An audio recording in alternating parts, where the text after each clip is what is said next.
1년 만에 만났는데 그러면 지금 성과가 좀 어떻게 돼요? 성과는 아직 그쵸. 입찰은 몇 번? 다섯 5번 정도 아까 하셨다고 말씀하셨는데 그러면 지금까지 1년이 지나는 동안 입찰을 하다가 시간을 뒀다는 생각도 조금 들어서 네네. 그래서 선생님 오신 이유가 경매에 관심을 멀리 하고 있다가 이제 다시 좀 해야겠다. 그러면 작년하고 달라진 게 어떤 게 있을까? 그리고 제 의견도 좀 들으려고 오신 거라고 생각이 좀 들어요. 네, 맞습니다. 이거 작은 돈이 아닌데 이거 네. 수업료 내고 배우신 건데 왜 그동안 못 하셨는지 그것도 좀 궁금하거든요.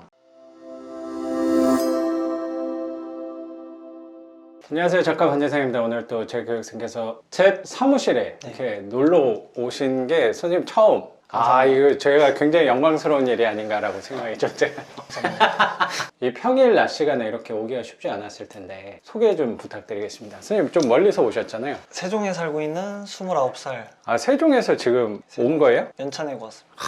이 연차 내고 오는 게 쉬운 건 아닌 거라고 생각 드는데 지금 또 달콤한 신혼의 재미에 빠져 있는데 이 귀중한 황금 같은 연차를 저한테 썼다는 게 제가 영광스럽다고 좀 생각이 좀 들어요, 선생님. 하는 일이 이제 생산 기술이라고 하는 팀이 있는데 설비를 도입하고 개선하고 그런 업무를 하면서 전기 안전 관리자도 같이 겸직해서 하고 있습니다. 원래 수업 들었을 때는 지금 다니는 회사에 계셨지 않았잖아요. 네. 근데 중간에 이직을 하셨다고 제가 들었는데 원래 계셨던 회사가 저희가 처음에 다녔던 회사랑 비슷한 상황에 놓였었다. 뭐 그 얘기가 또 기억이 나서. 전 직장이 이제 적자가 심한 회사였는데 구조조정을 한 70% 정도 하고 그런 와중에 이제 살아남긴 했지만 선생님은 전기 쪽으로도 계속 있었기 때문에 그렇구나. 살아남긴 했지만 미래성이 없어 보여서 여기서 10년, 20년 이렇게 다니기에는 좀 불확실성이 크다고 보여서 이직을 결심하게 됐는데 지금 있는 회사는 자동차 1차 벤더 쪽에 있습니다. 작년에 우리 처음 만났을 때는 내가 무엇을 하면서 먹고 살아야 할 것인가 고민을 되게 많이 했던 시기 또 그러다가 수업도 들었다고 생각도 좀 들어요. 이 수업을 왜 듣게 됐냐면 22년 3월입니다. 22년 3월이야? 네. 근데 진짜 오랜만에 보는 거구나. 네, 그렇죠. 수업을 듣게 된 이유가 제가 대전에 원래 고향인데 어머니 성견지명이랄까요? 세종에 이제 관심이 계속 많으셨다가 기회가 돼가지고 피를 주고 분양권을 사서 이제 이사를 하게 됐죠.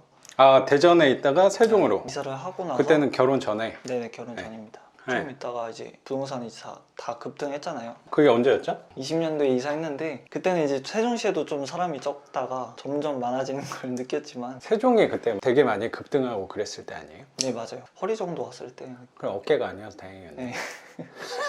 21년도에 급등하는 걸 보면서 느끼고 그런 와중에 이제 점점 부동산에 눈에 띄기 시작했죠. 부동산으로 좀 재테크를 시작해야겠다. 직장 생활에서도 적자 심한 회사 덕분에 어떻게 하면 좀 더 나은 삶을 살 수 있을까 하다가 이제 어머니께서 작가님 유튜브를 추천해 주셔가지고 보게 됐죠. 보고 나서 정말 나하고 그 가치관이 비슷한 투자 방법이구나 느끼면서 책도 구매하고 책도 보면서 정말 한번 뵙고 싶고 교육도 한번 받아보고 싶다 해서 이제 신청을 하게 됐죠. 작년에 1년 만에 만났는데 그러면 지금 성과가 좀 어떻게 돼요? 성과는 아직 그쵸. 입찰은 몇 번? 5번 정도 아까 하셨다고 말씀하셨는데 그러면 지금까지 1년이 지나는 동안 왜 입찰을 하다가 시간을 뒀다는 생각도 조금 들어서 그래서 선생님 오신 이유가 1년 지나는 동안 경매에 관심을 멀리 하고 있다가 이제 다시 좀 해야겠다. 그러면 작년하고 달라진 게 어떤 게 있을까? 그리고 제 의견도 좀 들으려고 오신 거라고 생각이 좀 들어요. 네, 맞습니다. 이거 작은 돈이 아닌데 이거 수업료 내고 배우신 건데 왜 그동안 못 하셨는지 그것도 좀 궁금하거든요. 5번 정도 했을 때는 결혼 준비 과정이 있었고요. 세종에 계시니까 주로 입찰을 어느 쪽으로 한 거예요? 비규제 지역이었는데 경기도, 이천, 남양주 이쪽으로 했었습니다. 어떤 한 물건이 입찰자가 한 31명 정도 입찰을 해가지고 회의감이 살짝 들었죠. 작가님 덕분에 붐이 일어나지 않았나. 이렇게 너무 시선이 몰리다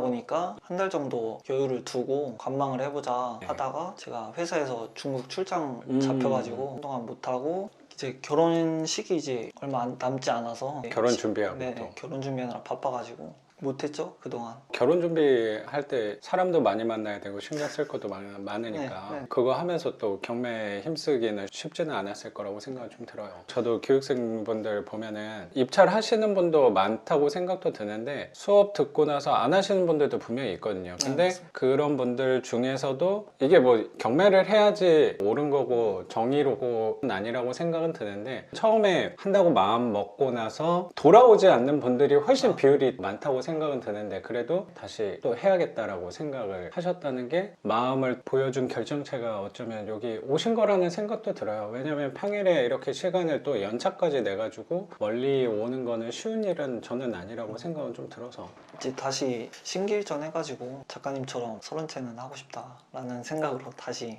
저보다 훌륭한 분이라고 생각이 들어요.